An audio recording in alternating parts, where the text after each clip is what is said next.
It's September 15th. Let's go to the phones, talk to Brian. Brian, welcome to the program. Hi, how you doing? Good.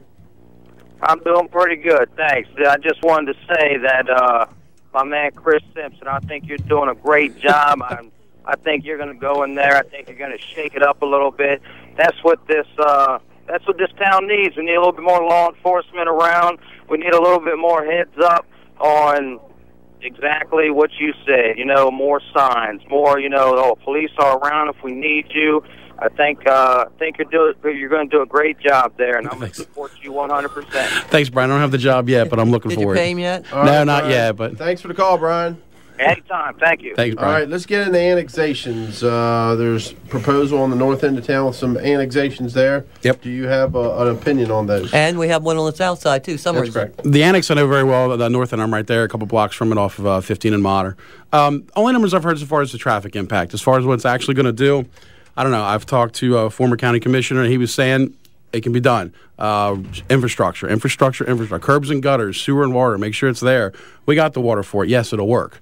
Of course, I'm going to get stuck in the traffic, too. I was talking to Mayor Holtzner about it. He was working on the Monocacy. He says it comes around and connects. That would be part of the leaving the traffic and all that kind of stuff. So, yeah, Frederick's going to grow. It always has. I mean, we've all got the story, hey, that was a field one time. Hey, I remember when that was a field one time. But State Highway, as I understand it, has said that if, in fact, the annexations would occur, that you would have created a traffic hazard.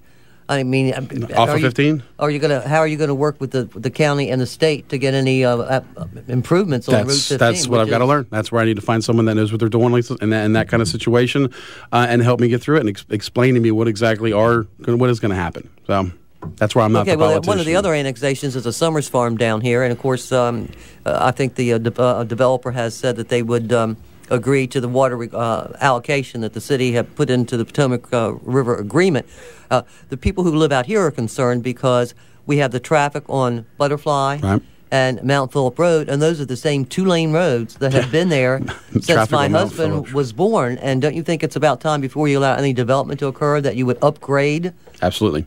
Mount Phillip Road's been the same as long as I can remember since I was driving. I can't imagine more traffic on that little road, up the hills and up and down in the curves. And Butterfly Lane. I mean, that's why we were opposed to the Hargett Farm development, and why we totally support the Hargett Farm Park, because of we were going to talk about 650 houses on Butterfly Lane and 180. Everything stops at the bridge, the 180 through 51 bridge. Everything stops right there. Well, as we know, the one thing that everyone gets upset about when it comes to growth is the traffic, number one. Right. Mm-hmm. So, I would suggest anyone on any level, if you wanted to do some expansion or some growth, you need to communicate to the citizens of how you're going to alleviate some of these traffic problems and concerns, and how you're going to fund it and when it's going to be accomplished. And up front, and not after the thing's built, 500 houses sitting there looking at you. You know beforehand exactly what you're going to do to your own neighborhood. So I'm right in the middle of it. So, my little 3-mile commute that takes 5 minutes could take 35 minutes now all of a sudden.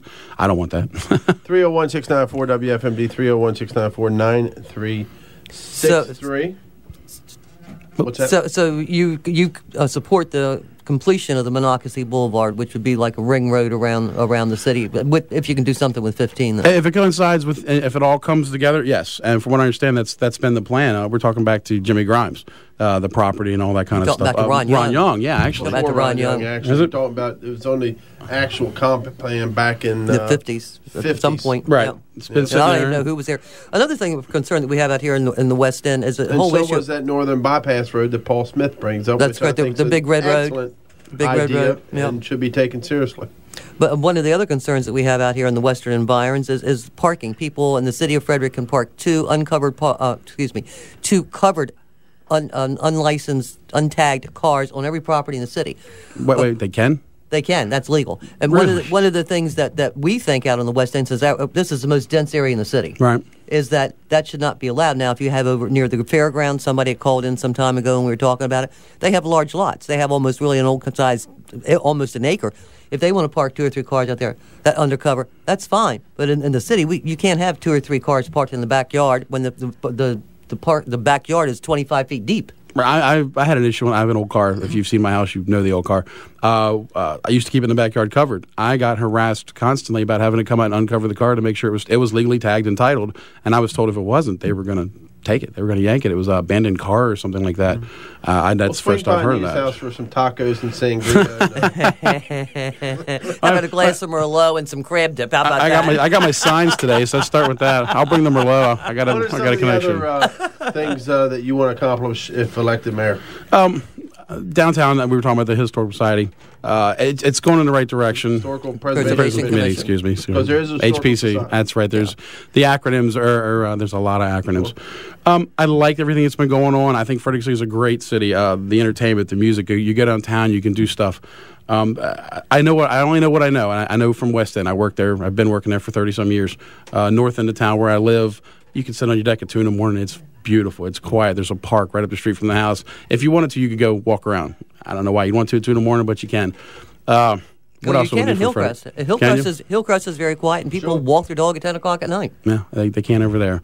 So that's the main focus. Everything else, I'll learn as I go. I know there's issues. I mean, somebody tried to pigeonhole me West End this, West End and West End. No, there's a whole city. I realize there's a whole city.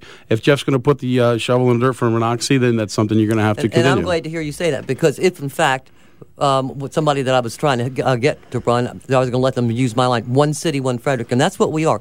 We are one city, and we are one Frederick, and downtown gets its share of attention, but then by golly, the rest of the city ought to get its fair share of attention too. Right. I'm trying to push the neighbor. Everybody's a neighbor. Frederick's my neighbor. You bring up Monocacy Boulevard, there will be a groundbreaking this month. Okay. So I'll be broadcasting live at that groundbreaking on July 24th from Monocacy Boulevard. Was going to go to the phone line, but Frank just picked it up. So 301-694-WFMD, 301-694-9363. If you want to call and ask mayoral candidate Chris Simpson a question, good afternoon. You're live local on the Blaine Young Show. Who's calling? This is Hilda. Yes, Hilda, go ahead. I tried to get in last half hour because I wanted to correct a statement that Mr. Shoup made. Okay. It does not take 2 to 3 hours to go to FSK Mall from Taney Village. How long does it take you, dear? Oh, you get on here at quarter of the hour, and you're out there probably 25 of the next hour, or 20 of. And, yeah, some days are a little later. But I think Frederick has one of the best services, the cheapest you're going to find in the state. And I've been in Baltimore, Washington, and Hagerstown. Well, thank you. I don't think it's perfect. Nothing's perfect. No, but I mean, that's good to know. So it really takes you about an hour to get out there, and I'm sure a lot of it's maybe just traffic. How much traffic is on the road? Yeah. And in the mornings there are a lot of people on the bus, so it may take a little longer. But our bus, to me, I don't say it's perfect, but I think it's one of the best services in the state. How many people ride your bus on the average? Well, in the mornings there are quite a few.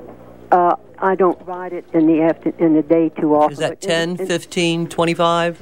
Oh, I've been on the bus when you've had to push people over to sit on it in the morning. Oh. Okay. All right, but you're satisfied with the bus system? I'm perfectly satisfied with Great, the bus thank you. All right, thank you. Thanks for the call. Right. All right, we're going to take a quick break talking with mayoral candidate Chris Simpson on the Democratic side. I want to thank NZ